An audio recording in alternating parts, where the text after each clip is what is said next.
What's up guys, Jeron with Savage Gym here. Today I want to take a little bit of time and talk to you about how to create and maintain proper tightness in through the lats and upper back in the squat.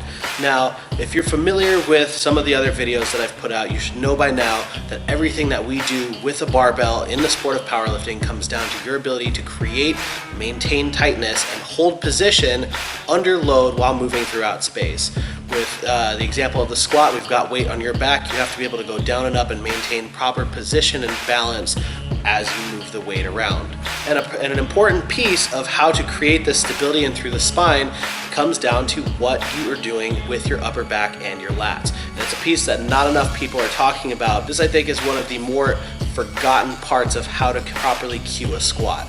We've talked a lot about how to brace in through your core. I've gone through some different variations of how to teach the squat, so that way us paying attention to what's going on within the body will create stability in through the limbs. And so we've talked about a lot about that. We've even touched on some of the different ways to go ahead and cue the lats. Today I wanted to just put together kind of a standalone video that goes over 4 main ways that I cue upper back tightness in a squat here at the gym with the people I coach. Now, one of the ways that you can diagnose whether or not somebody is lacking proper tightness in through their upper back and their lats on their squat is typically you will see them start to round forward coming out of the hole, or sometimes even on the way down. As they're dropping down, that lack of tightness causes them to hinge at the mid back, and you'll typically see if they're not strong enough or if the weight is heavy enough, as they come up, the hips shoot up in the air, the upper back dumps forward, and they tend to good morning the rest of the squat or miss it altogether. You may also see this happen with a bit of a knee valgus or the knees collapsing in as you're coming up out of the squat. Both of these things are usually characteristic of somebody who has not properly learned how to lock their lats in on the squat. So the first way that we're going to go ahead and talk about how to create tightness in through the upper back is just to basically think about squeezing the shoulder blades back and together as you are coming up under the bar.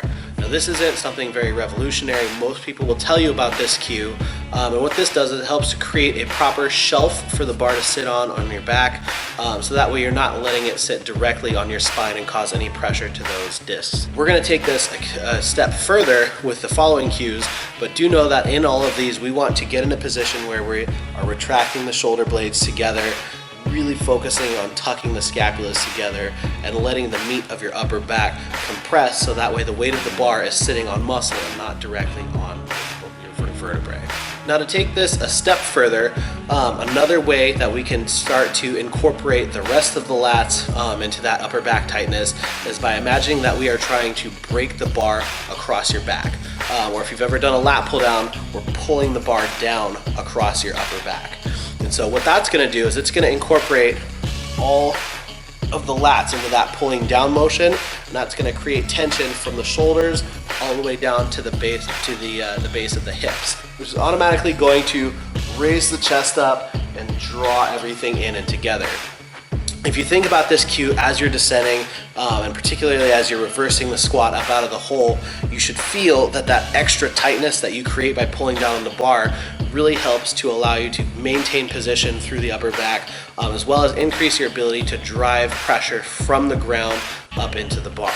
Another way of cueing this same tightness is once you've gotten the bar into position on your back, thinking about actually drawing the elbows down and forward. Just actually think about drawing the elbows forward up underneath the bar. This slight rotation is subtle. If you've got the bar set up correctly on your back and you've got tightness in through there and you've got some pressure pulling down, the rotation forward of the elbow shouldn't be something that's loose and you shouldn't be able to chicken flap your arms around. Rather, that's going to help elevate the rib cage and get you into that very similar position as thinking about pulling down on the bar. It's another way of thinking about the same thing. A third cue for how to do this is something that Ed Cohn used to teach, and that is trying to imagine sitting your triceps onto your lats. Now, if you think about the motion of doing that, it's very similar to bending the bar across your back or to rotating the elbows forward. Is just another way of thinking about that same cue. And a fourth way of going about this is to think about pulling the bar apart across your back. So you've got the weight of the bar on your back, you're squeezing onto the bar. Imagine you're trying to rip it apart horizontally, and that will also start to activate the muscles in the upper back. Again, these are just 4 different ways of thinking about accomplishing the same thing. What our goal is to create tension in through the shoulder blades, maintain rib cage position, so that way as we're driving out of the hole of the squat, the upper body is starting to come up as we're pushing down into the floor, and we're unfolding the body evenly as we come up out of that bottom position.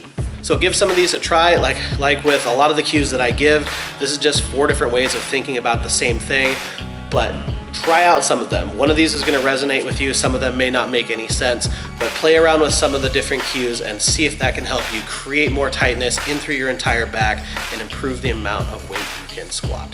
Hope that's been helpful for you. If you have any questions, please feel free to drop a question or comment in the box below. As always, be sure to check out the gym's website at www.savagegym.com, and I'll talk to you later.